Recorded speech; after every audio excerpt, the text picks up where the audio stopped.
मैं सुभाष सिंह कुशवाहा आप सभी मित्रों को नमस्कार, आदाब, सलाम, नमो बुद्धाय, जय भीम। बिहार पंचायत राज अधिनियम 2006 की धारा 51 के तहत बिहार में पंचायत समिति के अंतर्गत जो 7 अस्थायी समितियां हैं उसको अलग अलग अधिकार प्राप्त है। वो अधिकार क्या है, इसके संबंध में हम लोगों ने उत्पादन समिति के संबंध में चर्चा किया था। शिक्षा समिति की चर्चा हम लोगों ने किया। लोक स्वास्थ्य परिवार कल्याण एवं ग्रामीण स्वच्छता समिति के संबंध में हम लोगों ने चर्चा किया। आज हम लोग चर्चा करेंगे लोक निर्माण समिति। लोक निर्माण समिति का अधिकार और कर्तव्य क्या है। हम सभी जानते हैं बिहार के सभी पंचायत समिति सदस्यों के बीच से किसी न किसी माननीय सदस्य को लोक निर्माण समिति का अध्यक्ष बनाया गया होगा और लोक निर्माण समिति में 2, 3 या मैक्सिमम 4 पंचायत समिति के सदस्यों को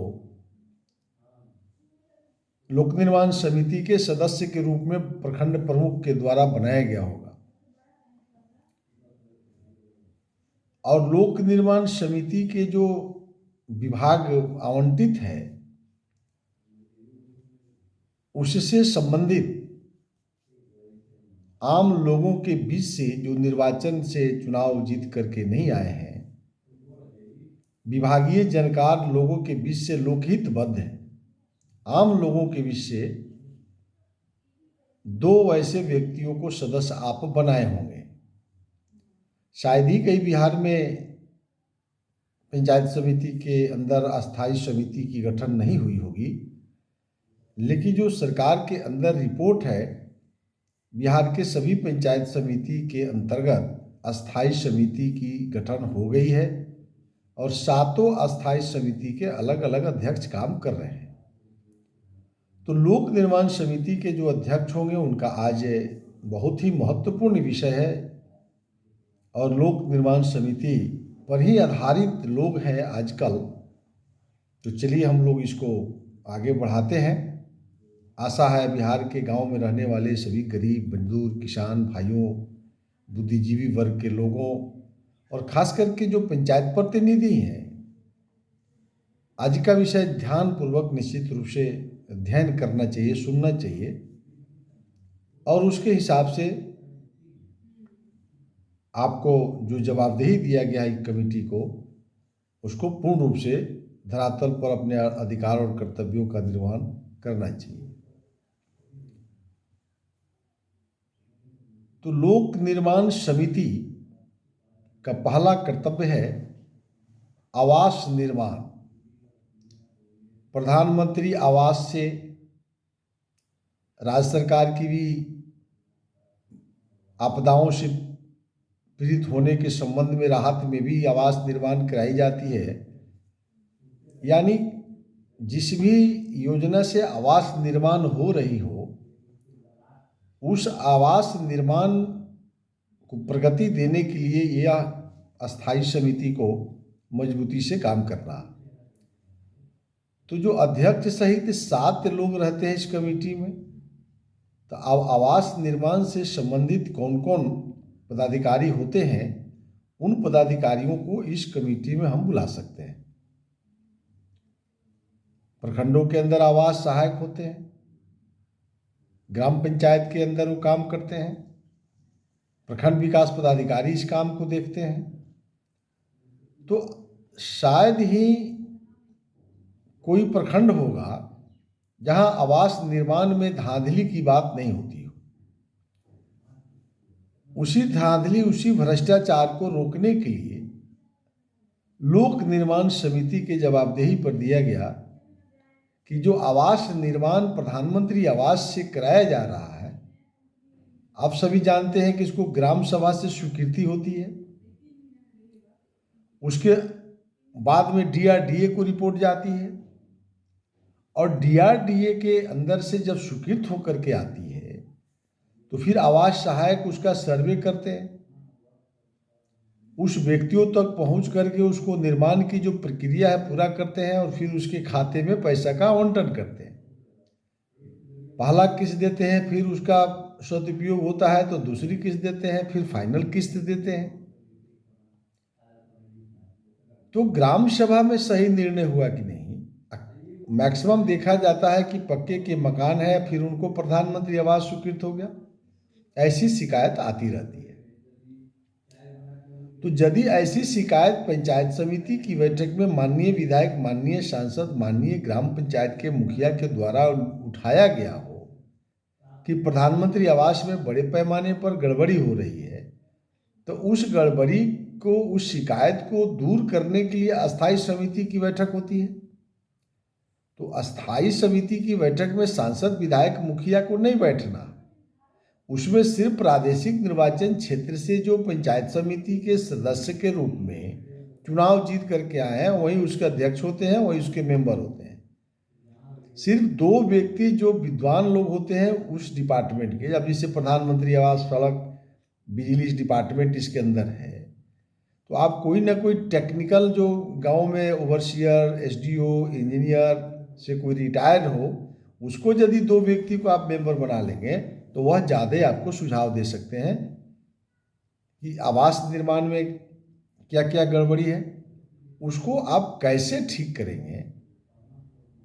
ग्राम पंचायत के मुखिया से मिलकर के, ग्राम पंचायत के सदस्य मिलकर के, ग्राम सभा में बैठ करके,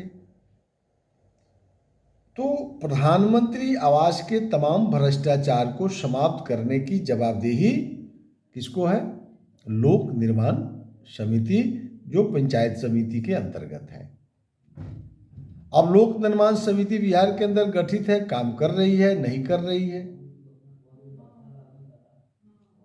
तो आप स्वयं देख लीजिए।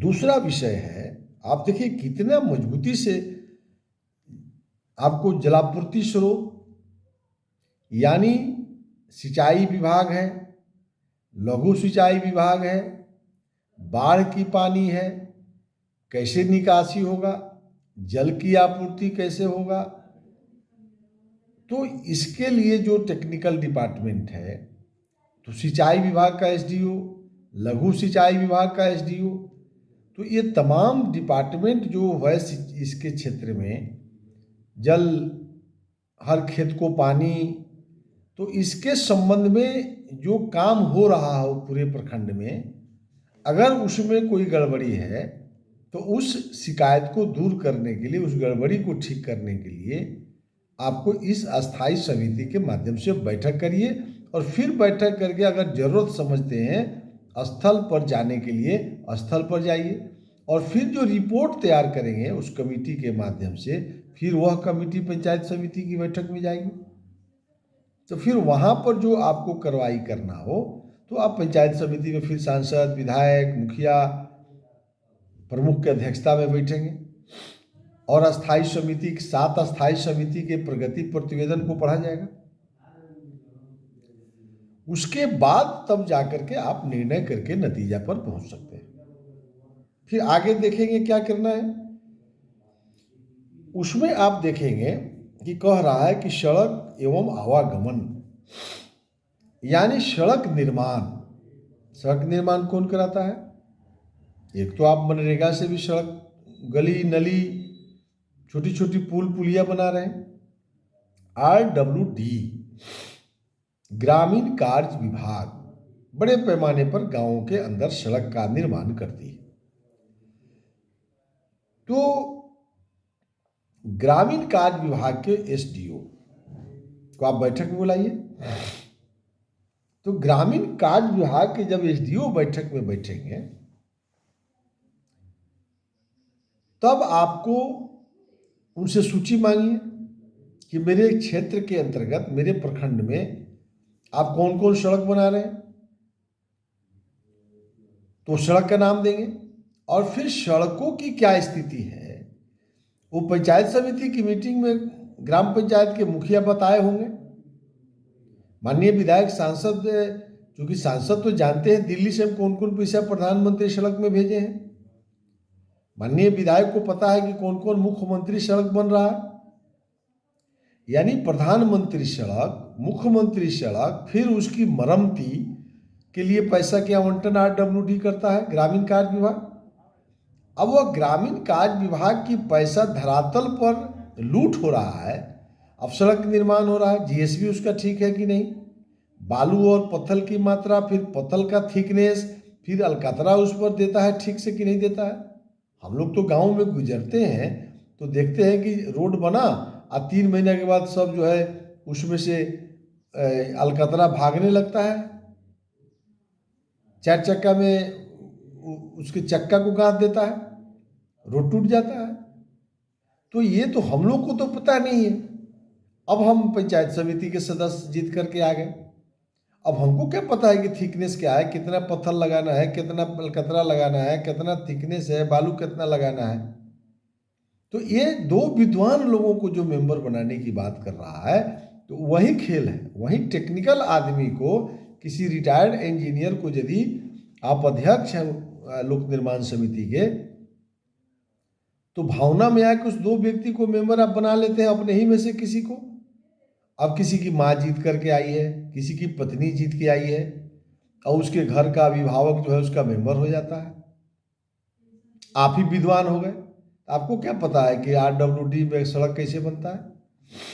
तो लोक निर्माण समिति को एक बड़ी जवाबदेही है कि RWD, ग्रामीण कार्य विभाग, जो टेंडर करती है और टेंडर करके गाँव में सड़क बनाती है, उस सड़क को देखने का अधिकार ग्राम पंचायत के मुखिया को भी है, फिर पंचायत समिति को भी है और जिला परिषद को भी है।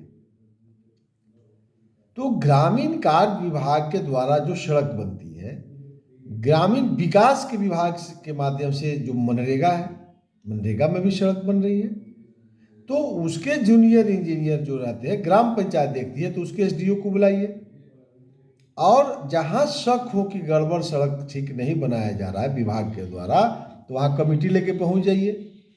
इसलिए कह रहा है कानून कि अस्थाई समिति की बैठक प्रत्येक माह होगी। अब लोक निर्माण समिति के अध्यक्ष हैं, अब लोक निर्माण के समिति के अध्यक्ष है, आपको पता होना चाहिए कि आपके प्रखंड में कौन कौन सड़क बन रही है, कौन कौन पुलिया पुल बन रहा है, फिर मनरेगा से गली और नली कौन बन रहा है, कहाँ पोखड़ा का निर्माण हो रहा है, किस नाला का निर्माण हो रहा है, कहाँ उड़ाही हो रहा है। तो ये तमाम विभागों से जब आप विभाग को बुला करके अस्थाई समिति में जब आप समीक्षा करेंगे, तो प्रखंड के अंदर सभी कंस्ट्रक्शन से संबंधित, निर्माण से संबंधित योजनाओं की जानकारी हो जाएगी। तब न लोक निर्माण समिति के लोग बैठेंगे तो उसमें भ्रष्टाचार हो रहा है कोई बात उठाएगा माननीय सदस्य। हरदम याद रखिएगा, जनरल मीटिंग, सामान्य मीटिंग में यह बात उठनी चाहिए, नहीं तो फिर अस्थायी समिति का कोई मतलब नहीं हो जाएगा। आप पंचायत समिति के सदस्य हैं, माननीय विधायक सांसद जब पंचायत समिति की बैठक में बैठते हैं, आप विश्लेषण करिएगा तो अलग विषय है कि सांसद लोग आता ही नहीं, आप विधायक पंचायत समिति के मीटिंग में नहीं जाते हैं, लेकिन बहुत लोग जाते हैं। लेकिन पंचायत समिति के मीटिंग में अगर माननीय विधायक सांसद बातों को नहीं रखते हैं, आप खुद वहां बात उठाइए कि सड़क निर्माण में बड़े पैमाने पर गड़बड़ी हो रही है, मनरेगा में बड़े पैमाने पर लूट मची हुई है, तब ना अस्थायी समिति की बैठक करिएगा। तो जनरल मीटिंग में यदि प्रस्ताव आया होगा तब अस्थायी समिति की बैठक करके और गांवों का भ्रमण करके योजनाओं को जांच करके तब प्रतिवेदन पंचायत समिति को दीजिएगा, तब कार्रवाई होगा। अगर जनरल मीटिंग में प्रस्ताव नहीं लाइएगा, अब कई लोग हमारी बात सुन लेता है, आधा अधूरा जानकारी होता है, अस्थायी समिति के बैठक में प्रस्ताव ले लेगा तो उसका कोई वैल्यू नहीं। उसकी प्रस्ताव की महत्व तब बढ़ेगी जब जनरल मीटिंग में उस प्रस्ताव को उठा दीजिएगा। तो कार्यपालक पदाधिकारी पंचायत समिति का काम है जनरल मीटिंग का जो प्रस्ताव सड़क निर्माण में उठा दीजिएगा, बिजली के क्षेत्र में उठा दीजिएगा, प्रधानमंत्री आवास में गड़बड़ी हो रहा है उसको जब उठा दीजिएगा, सवाल, तो वह प्रस्ताव सवाल आपका भेज देगा कहाँ? लोक निर्माण समिति के जो सेक्रेटरी होंगे उस सचिव के पास जो है कार्यपालक पदाधिकारी पंचायत समिति भेज देगा। अब जैसे ही सचिव लोक निर्माण समिति को मिलेगा तो वह आप जो लोक निर्माण समिति के जो अध्यक्ष हैं उनको सचिव लिखित सूचना देगा। ये पंचायत समिति की मीटिंग में प्रस्ताव जो लाया गया था वो आ गया है कार्रवाई के लिए, तो कहाँ कहाँ गड़बड़ी है उसको देखना है। तो अब अस्थायी समिति की बैठक करके तब वो कमेटी स्थल जांच करेगी और स्थल जांच का जो रिपोर्ट तैयार होगा वो पंचायत समिति के फिर अगली बैठक में रखी जाएगी। यानी हर 2 महीना पर, याद रखिएगा, पंचायत समिति की जनरल मीटिंग होती है और हर महीना अस्थायी समिति की बैठक होती है।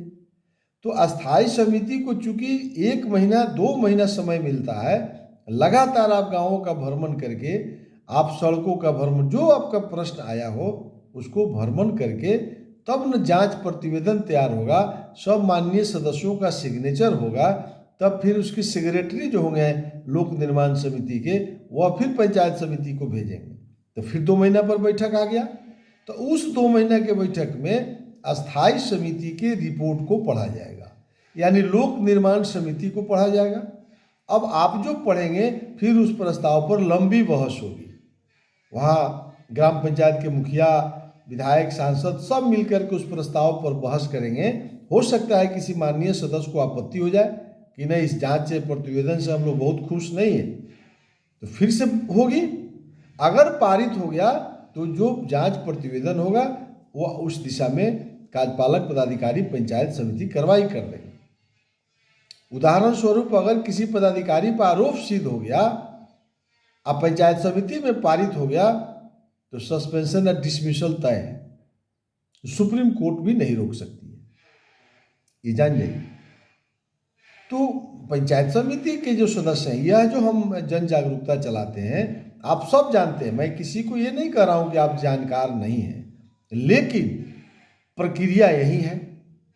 लोक निर्माण समिति की बैठक यदि नहीं हो रही हो तो प्रधानमंत्री आवास का भ्रष्टाचार कैसे समाप्त होगा, इसमें बिहार के मुख्यमंत्री नीतीश कुमार जी क्या कर लेंगे? कोई कमेंट बॉक्स में बताइए, हम भी थोड़ा समझ लें। तो ये लोक निर्माण समिति जनप्रतिनिधियों का, शासन और प्रशासन, शासक वर्ग जो है इस हिसाब से चलती है। तो शासक वर्ग ने तीसरी सरकार को अधिकार दे दिए, मुख्यमंत्री नीतीश कुमार, और प्रशासक वर्ग के लोग चुप हो गए। इसलिए वो चुप हो गए कि पंचायती राज सरकार हो गया। अब माननीय विधायक, सांसद को मतलब यही है। तो इसलिए जो है पंचायत सरकार को हकीकत में जमीन पर उतारना बहुत आवश्यक है। तो लोक निर्माण समिति के जो अध्यक्ष होते हैं, पंचायत समिति के अंतर्गत एक तरह से कंस्ट्रक्शन, निर्माण से संबंधित कोई भी योजना चल रही है प्रखंड में, अगर उसमें लूट मची हुई हो तो समझ लीजिए लोक निर्माण समिति फेल है। नहीं तो लोक निर्माण समिति अपने दायित्व, अपने कर्तव्यों का निर्वहन करे। ये कहने से नहीं होगा कि हमारी बात कोई नहीं सुन रहा है। नहीं सुन रहा है तो कागज में बताइए ये कहाँ नहीं सुना है। कोई बिहार का एक पंचायत समिति सदस्य बता दे कि लोक निर्माण समिति में आपने निर्णय लिया हो और वह निर्णय पंचायत समिति की मीटिंग में बहस हो गया हो और बहस करके प्रस्ताव पास कर दीजिए, तो हमको सूचना दे दीजिए, उसकी कॉपी हमको ला के दे दीजिए, 1 सप्ताह के अंदर उस विभाग पर कार्रवाई करा दें। कानून को कोई रोक लेगा, लेकिन मुंह से कहने से नहीं होगा। फिर एक बार कह रहे हैं, पंचायत समिति की जनरल मीटिंग में पहले प्रस्ताव उठाना होगा कि आरडब्ल्यूडी किसी सड़क निर्माण में गड़बड़ी कर रही है, मनरेगा जो है कहीं सड़क पे, कहीं मिट्टी भरने में या वगैरह वगैरह गड़बड़ी कर रही है।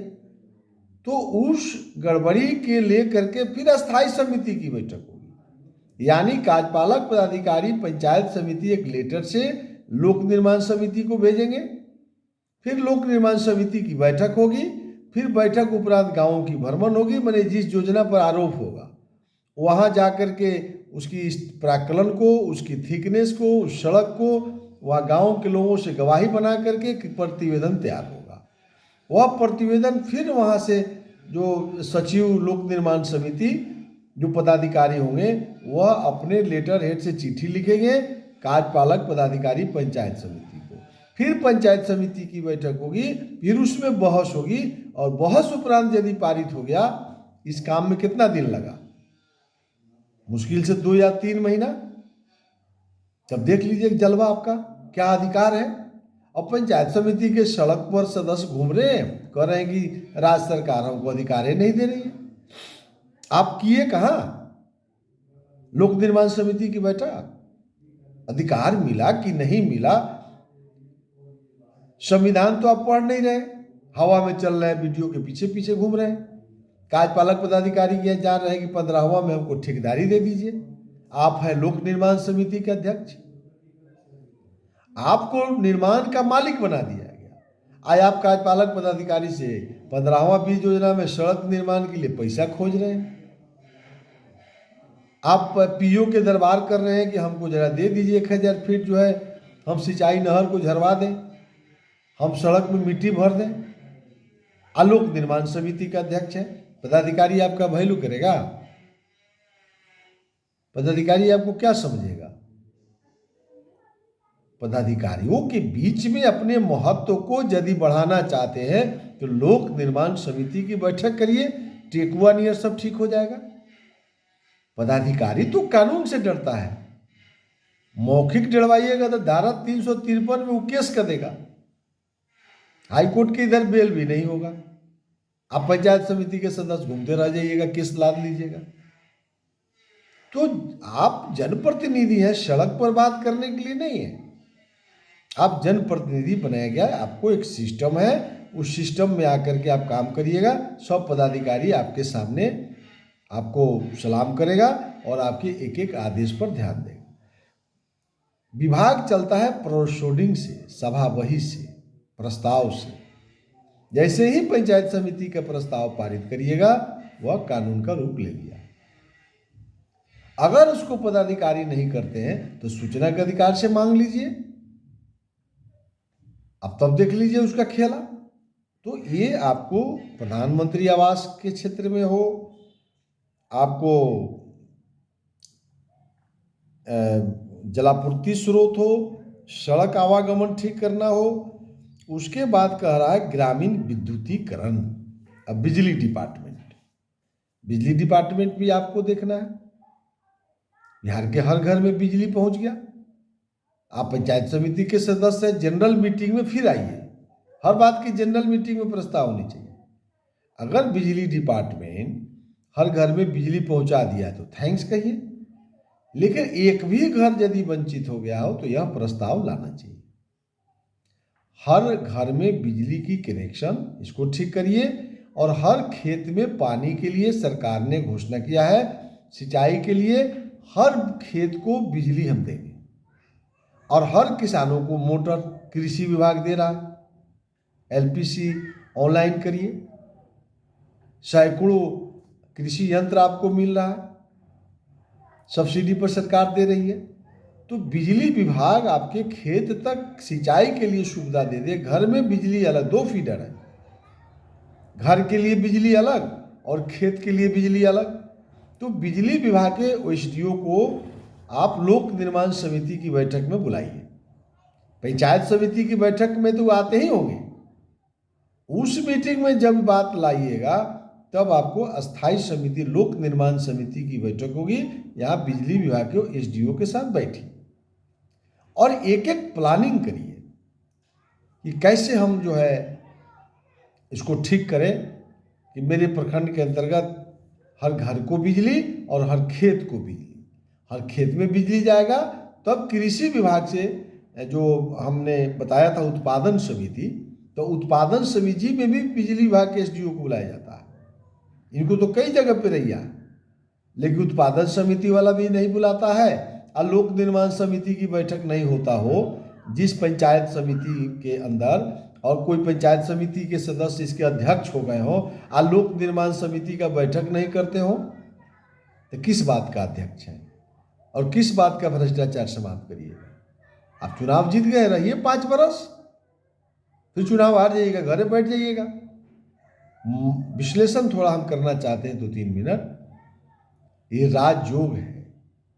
पंचायत समिति का सदस्य बनना साधारण बात नहीं है, हर व्यक्ति नहीं बनता। जिसके भाग्य में लिख के आया है राजयोग, क्योंकि आप देखिए पंचायत समिति के सदस्य आप जीत करके गए, सांसद जीतने में कितना मेहनत है। लोकसभा के सदस्य बनने में 6 विधानसभा से लड़ करके जीतना पड़ता है, वो भी आपके साथ सदस्य है। विधायक भी आपके साथ सदस्य के रूप में बैठता है। यदि आपके प्रखंड में किसी एमएलसी का घर हो, विधान परिषद के सदस्य, तो भी आपके साथ बैठेगा। आपके प्रखंड में कोई राज्यसभा का सदस्य हो तो भी आपके साथ बैठेगा। ग्राम पंचायत के कोई मुखिया बन गया होगा, वो भी आपके साथ बैठेगा। इतनी बड़ी सदन, और उस सदन में प्रखंड के जितने पदाधिकारी हैं, बीडीओ हैं, सीईओ हैं, कल्याण पदाधिकारी हैं, प्रखंड सहकारिता पदाधिकारी हैं, प्रखंड शिक्षा पदाधिकारी हैं, आपको सीडीपीओ हैं, सिंचाई विभाग के एसडीओ हैं, गाडा के एसडीओ हैं, लघु सिंचाई के एसडीओ, बिजली विभाग, कितना डिपार्टमेंट है, 29 गो। सबके प्रखंड स्तरीय पदाधिकारी बैठते हैं। और उसमें आप चर्चा कर रहे हैं लोक निर्माण का। हमने अलग अलग सब समिति को बताया, उत्पादन समिति के अधिकार को बताया।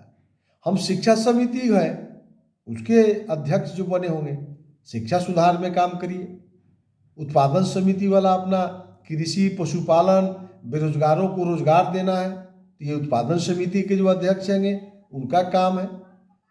अब उत्पादन समिति आपका बेरोजगारों को रोजगार देना है, किसानों की समस्याओं को हल करना है, तो आप पुल पुलिया बनाने के फेरा में पड़े हुए हैं। आपको जो डिपार्टमेंट दिया गया है उस डिपार्टमेंट को चमकाइए ना। शिक्षा विभाग जिसको मिला है वह शिक्षा समिति को चमकावे। स्वास्थ्य विभाग जिस माननीय पंचायत समिति को अध्यक्ष बनाया गया है वो हॉस्पिटल को ठीक करे, एएनएम को ठीक करे, आपको आशा कार्यकर्ता को ठीक करे। केंद्र और राज्य सरकार की दवा में लूट मची हुई है, आप उसको रोकिए। हम लोक निर्माण की समिति की चर्चा कर रहे हैं, तो आप किसान की समस्या खोजते बोलिए। आप जरूर अपने दायित्व का निर्वहन करिए, लेकिन आप कंस्ट्रक्शन जो भी निर्माण का काम हो रहा है, आप लोक निर्माण के अध्यक्ष हैं, भ्रष्टाचार मुक्त बनाइए। सड़क में लूट मची हुई है उसको ठीक करवाइए।